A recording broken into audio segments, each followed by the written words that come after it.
Hi there. I have a very important message that I have to tell you. Anyway, has your ball python went off of food? Has it stopped eating? Because if so, there's a couple tricks that you might be able to try. I'm going to recommend them to you. I don't know if that's a very good George Bush, but anyway, I used to be able to do it well. Yeah, subject at hand. Ball pythons. Are you kidding me? They will go off of food for how long? Wow, what a revelation. Anybody who's anybody that's been in the business obviously has had to deal with it to some capacity. And I mean, it's not just ball pythons. Reptiles in general have a tendency to go off of food, but ball pythons, for some reason, are notorious for just, they're like, we ain't gonna do it. It's like they're protesting or something. I don't understand. But anyway, because who doesn't like food? You know what I mean? I love food. I love food. I love it so much. Anyway, yeah, tips for getting your ball python to go back on food. I mean, there's obvious ones like, are you feeding frozen thawed? Well, how about you try some live? And if you're feeding live, and yeah, maybe they want frozen thawed, which is weird because typically they prefer the live stuff. But try that. If you're feeding one particular rodent, so if you're feeding mice, try stepping it up to like small rats or maybe ASF. A lot of people are afraid of African soft furs, but I'll tell you what, I've got plenty of animals here that will eat anything. They don't just get stuck on ASF like like a lot of people like to say. So anyway, but don't get me wrong, there are some that are particular to ASF, but then there are also snakes that will only eat mice. That's why they call them mousers. So yeah, don't be afraid to try new things if it means getting your animal back on the eating schedule. But this tip is not actually that. Recently, well, not recently, for the past few months, many months actually, about 4 or 5, I want to say, I've had a couple of girls that just didn't want to eat. And I had them in my 5540 rack, which is a ARS, bigger tubs, those are for adults. Had them in there, didn't want to eat. So I was like, all right, let's downsize. Let's make them feel a little bit more secure because ball pythons like to feel secure. Sounds strange. Like humans, we don't want to be in an 8x10. But ball pythons, it seems like they do.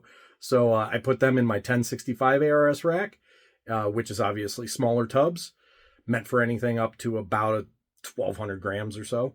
And yeah, still didn't eat. I was like, man, what the hell's wrong with these things, right? They got to want to eat.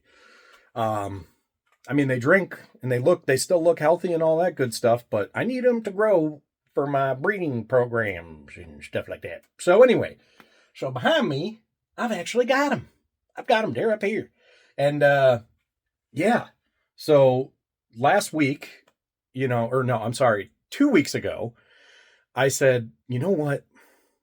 I'm going to try something different. So I've been using, let me get up there and reach on up to my hair supply. I've been using this. That's what I use as my substrate, right? It works really well for me. It's a lot better than regular paper towels. And the price point is amazing. I get them at Sam's Club for I think it's a bundle of 12 rolls for $22. But anyway, so I like those. I like those a lot. They absorb everything really well. They peel out really well. But obviously, that's what I was using with these particular snakes. And I said, you know what? Since they went off of feed, I'm going to try something different. And I have some blocks of ReptiChip hanging around. So I put ReptiChip in them. Let's take a look. Yeah, look at this little girl right here. Yeah. Well, anyway, that's one of them.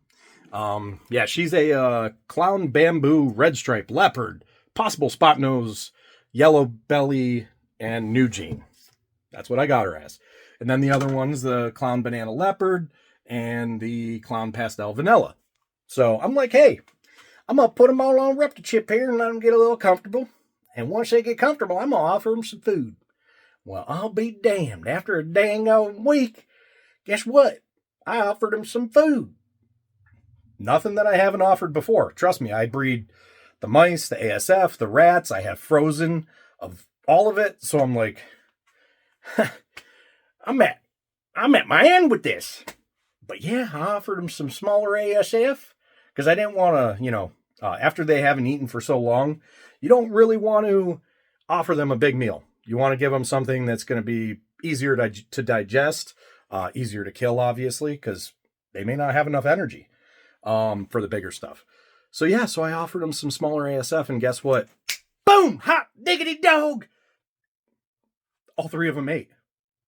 And if it was only one snake, that you tried that with, putting them on a different substrate,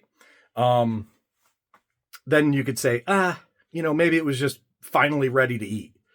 But the fact that I put three of them and they all ate at the same time, I'm pretty sure that's not coincidence. So it worked. It worked. I mean, there's other tips out there for you to get your snake back on food. But that one just so happened to work for me.